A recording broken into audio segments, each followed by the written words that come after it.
প্রিয়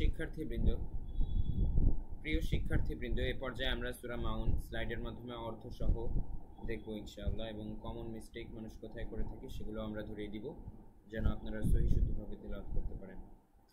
বিসমিল্লাহির রহমানির রহিম।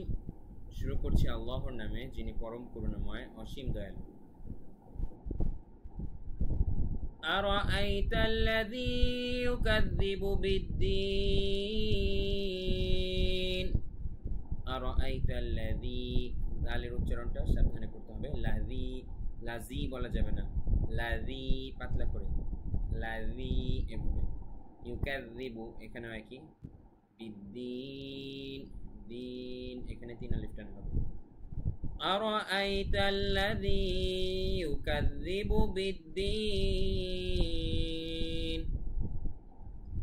আপনি কি দেখেছেন তাকে যে বিচার দিবসকে মিথ্যা বলে? ফাযালিকাল্লাযী ইয়াদউল ইয়াতীম। ফাযালিকা এখানে জাল পাতলা উচ্চারণ খেয়াল রাখবেন। ফাযালিকা জালের উপরে এক আলিফ টান। ফাযালিকাল্লাযী এখানেও এক আলিফ টান। ইয়াদউল আইনের উচ্চারণটা খেয়াল রাখবেন। ইয়াতীম এখানে 3 আলিফ টান। ফাযালিকাল্লাযী ইয়াদউল ইয়াতীম। সে সেই ব্যক্তি যে এতিমকে গলা ধাক্কা দেয়। ওয়ালা ইয়াহুদ্দু আলা তাআমিল মিসকিন। ওয়ালা ইয়াহুদ্দু, ওয়ালা এখানে এক আলিফ টান লাতে, তারপরে ইয়াহুদ্দু আলা এখানে এক আলিফ টান, আলা তাআমি এখানে এক আলিফ টান, জবরের বাম পাশে খালি আলিফ আছে তাই। তাআমিল মিসকিন এখানে 3 আলিফ টান। ওয়ালা ইয়াহুদ্দু আলা তাআমিল মিসকিন, এবং মিসকিনকে অন্ন দিতে, খাবার দিতে তারা উৎসাহিত করে না। ফাওয়াইলুল লিল মুসাল্লিন। ফাওয়াইলুল লিল মুসাল্লিন এখানে শেষে 3 আলিফ টান আছে শুধু। ফাওয়াইলুল লিল মুসাল্লিন, অতএব দুর্ভোগ সেই সকল নামাজীদের জন্য। আল্লাযীনা হুম আন সালাতিহিম সাহুন। আল্লাযীনা হুম, দাল পাতলা উচ্চারণ খেয়াল রাখবেন। আল্লাযীনা এক আলিফ টান এখানে। হুম আন এখানে ইকফা হবে।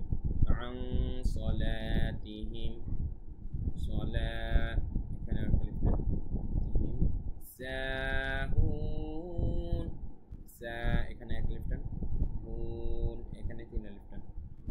আল্লাযীনা হুম আন সালাতিহিম সাহুন,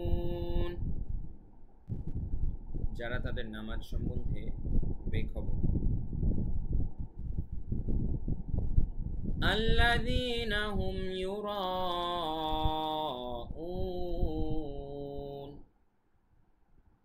আল্লাযীনা হুম, আল্লাযীনা এখানে এক আলিফ টান, হুম ইউরা এখানে 4 আলিফ টান, ইউরা তারপরে উন লাস্টে আবার 3 আলিফ টান। আল্লাযীনা হুম ইউরাউন,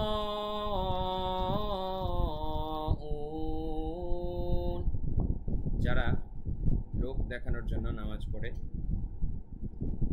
ওয়ায়ামনাউনাল মাউন। ওয়ায়ামনাউনা এখানে আইনের উচ্চারণ আপনারা খেয়াল রাখবেন। নাউনা এক আলিফ টান, তারপরে মাউন মাতে এক আলিফ টান, উন এখানে 3 আলিফ টান। ওয়ায়ামনাউনাল মাউন, এবং নিত্য ব্যবহার্য বস্তু তারা অন্যদেরকে দেয় না। তো যেই বৈশিষ্ট্যগুলো বর্ণনা করা হয়েছে, এই বৈশিষ্ট্যের লোকেরা যে জাহান্নামে যাবে সেটা এখানে বর্ণিত হয়েছে। তাই এই সকল বৈশিষ্ট্য থেকে আমাদের বিরত থাকতে হবে।